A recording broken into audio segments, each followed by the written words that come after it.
Alors, merci pour l'invitation.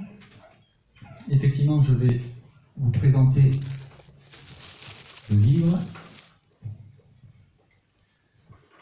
Donc, le voici. Alors, juste déjà quelques mots d'introduction par rapport à ce livre.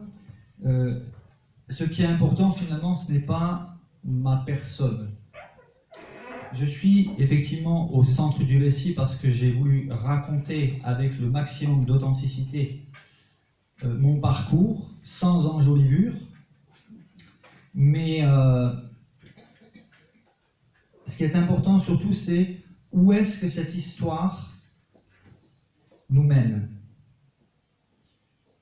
Cela, je le développerai un petit peu plus tard. Deuxièmement, sur la couverture, vous voyez c'est une photo d'un immeuble. Il s'agit de l'immeuble, enfin un des immeubles du quartier où j'ai grandi à Marseille, qui s'appelle le quartier de la Renaude, dans le 13e arrondissement, et qui était un quartier tristement réputé pour une délinquance poussée, j'allais dire à son maximum, mais bon, j'ai l'impression qu'il n'y a pas de maximum, puisque quand on voit l'évolution au jour d'aujourd'hui, quand on entend les règlements de compte, à mon époque, c'était quand même beaucoup plus rare. Et ça, c'est la drogue. C'est le trafic de drogue qui avait déjà commencé à gangréner les quartiers de Marseille à l'époque, mais qui, au jour d'aujourd'hui, est devenu quelque chose de totalement dramatique. Un autre point important, c'est que je ne percevrai pas grand-chose. Ce que je veux dire par là, c'est que je ne vais pas devenir riche en vendant ce livre.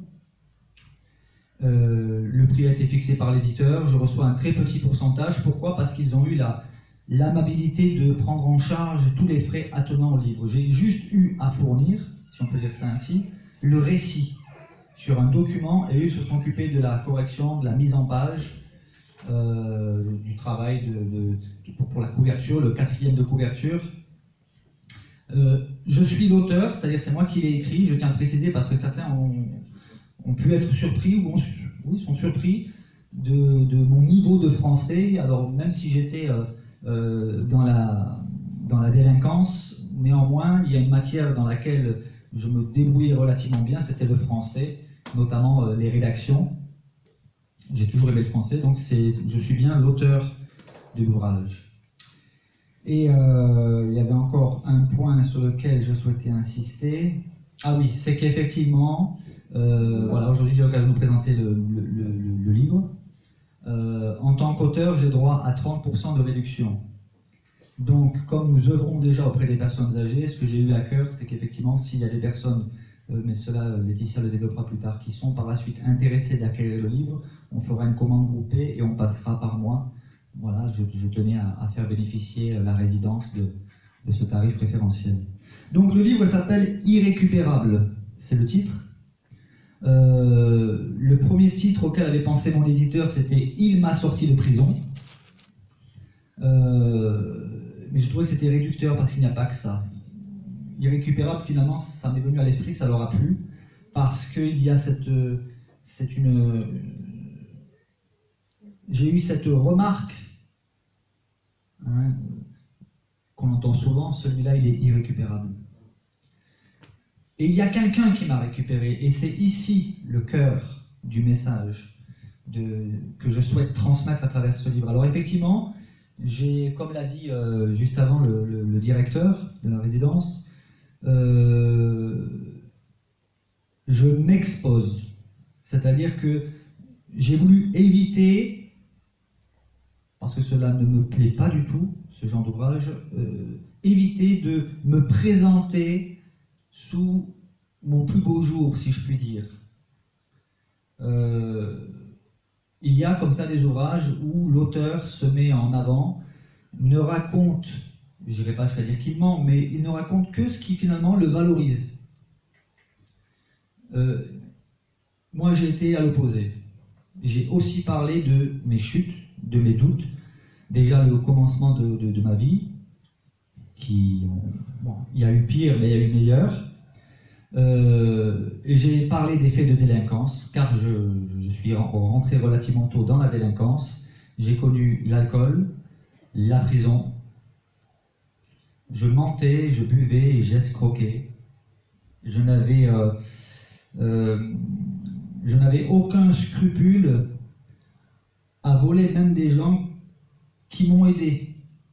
Parce que à l'époque, pour moi, je me disais, voilà, je suis sans père ni mère, ni toi ni loi, ni Dieu ni foi. À l'âge de 15 ans, j'ai effectué ma première fugue parce que les conditions familiales étaient relativement difficiles. Mes parents eux-mêmes ont eu des vies difficiles, donc voilà, vous savez, c'est une cause de solidarité, on appelle ça la solidarité, donc cause à effet, ce qui n'excuse en rien, mais les faits sont là. Et voilà, j'ai parcouru une vie de débauche, une vie de vol, de mensonge, jusqu'à un moment précis où, au moment où je ne m'y attendais pas, j'ai fait une rencontre que je détaille dans le livre. Et là, je vais employer le mot qui fâche aujourd'hui, parce qu'il faut le dire. Nos sociétés, au nom de la laïcité, sont en train de devenir anti-croyants. Et le mot qui fâche, c'est le mot Dieu. Alors Dieu, c'est encore là, mais si on parle de Jésus-Christ. Et ma première réaction lorsqu'on m'a parlé de Dieu et de Jésus-Christ, ça a été que je me suis tout de suite mis sur la défensive parce que cela ne m'intéressait pas. Les gens se tuent au nom de Dieu, les gens prétendent qu'ils ont la vérité de Dieu, eux et pas l'autre. Et il y a des fanatiques, et effectivement il y a eu des choses atroces faites au nom de Dieu, mais c'est injuste de limiter la foi en Dieu uniquement à ce que certains ont fait de négatif, de dramatique et même de crapuleux au nom de Dieu. Dans mon cas précis, oui, je le dis, c'est une rencontre personnelle. Alors je ne l'ai pas vu, je n'ai pas vu Dieu, je n'ai pas vu Jésus-Christ. Une rencontre personnelle, il y a le mot personnel, ça veut dire intime, intérieur. Dieu ne fait pas un nettoyage extérieur.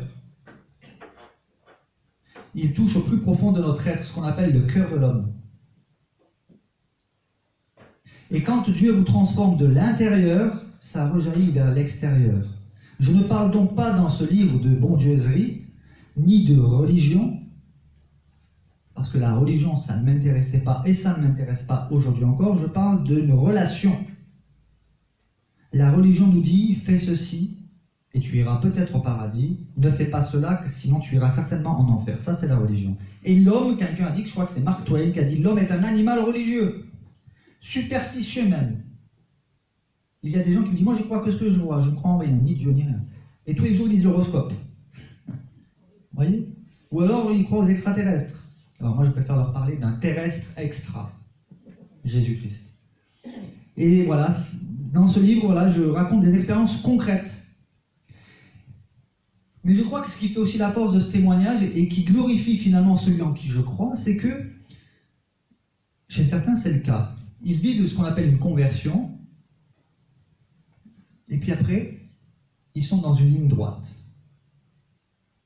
Ils avancent combatifs. Or, chez moi, il y a une conversion radicale, fulgurante, mais il y a aussi eu des doutes, des rechutes, et pas qu'un peu, hélas. Et j'ai voulu mettre cela aussi en évidence, parce que c'est aussi le quotidien de beaucoup de chrétiens. Alors, ils n'ont pas forcément vécu des rechutes comme les miennes, mais voilà, la vie chrétienne, ce n'est pas un chemin pavé de roses. Et le démarrage, comment est né ce livre finalement, je m'en explique d'ailleurs dans l'ouvrage, c'est qu'au départ, c'était juste un témoignage très précis que j'ai voulu rendre sur un forum chrétien. Parce que je lisais souvent des témoignages qui ne sont pas faux, mais il me semble qu'ils ont oublié d'apporter des nuances importantes. Alors, les témoignages que je lisais se résumaient un peu à ceci. Ils disaient, voilà, avant j'étais ceci, cela, je buvais, je mentais, ou je trompais ma femme, ou voilà, Et puis un jour j'ai rencontré Dieu, et depuis que je suis chrétien, j'ai la paix, la joie, le bonheur, tout va bien dans ma vie, j'ai une belle maison, un bon travail, une belle épouse, tout va bien pour le mieux. Ah! Je dis, tiens, bizarre, parce que c'est pas ma vie à moi, non, ma vie chrétienne, c'est pas ça. Non seulement la mienne, mais celle d'autres chrétiens que je connaissais. Je me dis, est-ce qu'on n'est pas en train finalement de vendre un produit évangélique, un produit marketing pour attirer des adeptes à la foi en Jésus-Christ? Et je me suis dit, c'est pas juste. Et certains ont peur, justement, dans leur témoignage, d'oser parler de leur humanité dans leur vie chrétienne, de leurs doutes, de leurs chutes, de leurs manquements, de leurs faiblesses, parce qu'ils ont peur que finalement ça les décrédibilise. Or, je crois que c'est tout le contraire qui se passe. Si on se met trop en avant, vous savez, il y a un vieux dicton qui dit que quand la mariée elle est trop belle, hein, il ne faut pas mentir aux gens, ou il ne faut pas chercher à les tromper, même si ça part d'un bon sentiment. Et Dieu lui-même, Dieu n'écrit pas d'hagiographie. Une hagiographie, c'est une biographie particulièrement élogieuse. Et quiconque lit la Bible se rendra compte que Dieu qui parle de David comme étant l'homme selon le cœur de Dieu, le jour où Dieu dit de l'un de nous, voici un homme selon mon cœur, ou une femme selon mon cœur, il y a de quoi être réjoui. Et pourtant, ce même Dieu qui est l'auteur, celui qui a inspiré les auteurs sacrés, a osé, dans la Bible, nous rapporter l'histoire de l'adultère de David. Et Salomon, que dire de Salomon? Samson. Dieu nous montre les humains tels qu'ils sont, tels que nous sommes. Voilà. Alors à présent, il y aurait certainement encore beaucoup à dire, mais je vous propose à présent de vous lire quelques extraits. Est-ce que ça vous intéresserait que je vous lise quelques extraits du livre? Oui. Voilà, donc je propose de vous lire quelques extraits, et puis après, nous aurons un partage interactif, où si vous avez des questions, vous pourrez les poser. Voilà, en grosso modo.